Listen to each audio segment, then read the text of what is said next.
ఈరోజు మన రెసిపీ వచ్చేసి వినాయకుడికి ఎంతో ప్రీతికరమైనవి ఉండ్రాళ్ళు అండి. ఆ ఉండ్రాళ్ళు నేను ఎలా చేస్తాను అనేది చూపించేస్తా. Let's go to video. Hi అండి, hello, welcome back to my channel chatter box Haindavi. ఇప్పుడు ఉండ్రాళ్ళు ప్రొసీజర్ చూసేద్దాం.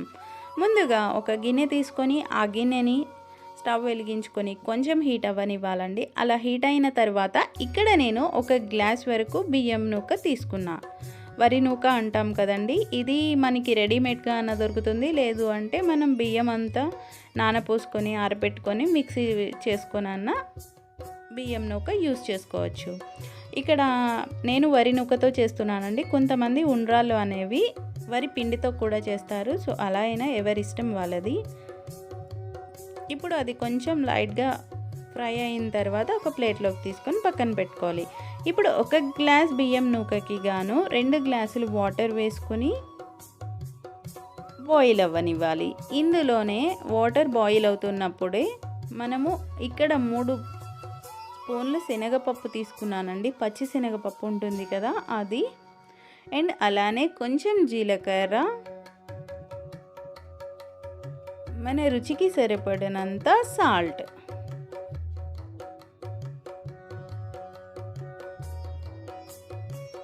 ఇవి అన్నీ వేసుకొని ఇక్కడ మీకు నెయ్యి ఇష్టపడితే కనుక కొంచెం నెయ్యి కూడా వేసుకోండి. ఉండ్రాళ్ళు అనేవి చాలా టేస్టీగా ఉంటాయి.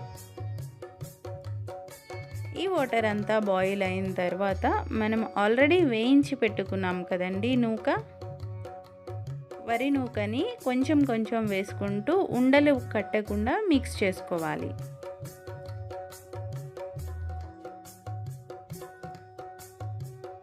ఇది ఎంతో టైం పట్టదండి, 10 మినిట్స్ అంతే. ఈ ఉండ్రాళ్ళు అనేవి మనం ఈజీగా చేసేసుకోవచ్చు.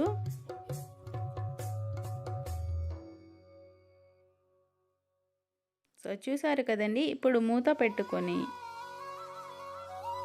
కాసేపు ఉడకనివ్వాలి.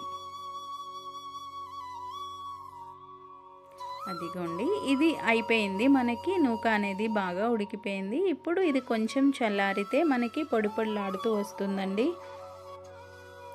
ఇప్పుడు చేతికి కొంచెం ఆయిల్ రాసుకొని చిన్న చిన్న ఉండలు కింద చేసుకొని ఇక్కడ స్టీమ్ చేసుకుందామండి. ఇలా స్టీమ్ చేసుకుంటే కనుక మనకి ఉండ్రాళ్ళు అనేవి ఇంకా బాగుంటాయి. సో అదిగోండి, అన్నీ చేసేసి మూత పెట్టేసి ఒక 5 మినిట్స్ ఉంచితే సరిపోతుంది స్టీమ్ అనేది.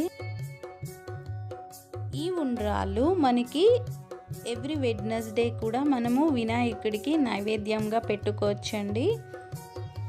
అలానే వినాయక చవితి నాడు అందరూ ఉండ్రాళ్ళు చేస్తారు కదా. సో ఈసారి కూడా ఈ ప్రొసీజర్ కూడా ట్రై చేసి చూడండి. ఇది చాలా సింపుల్. అంతేనండి, మనకి ఉండ్రాళ్ళు రెడీ. ఈ వీడియో కనుక మీకు నచ్చినట్టయితే లైక్ చేయండి, షేర్ చేయండి and subscribe to chatter box Haindavi. And అందరికీ వినాయక చవితి శుభాకాంక్షలు.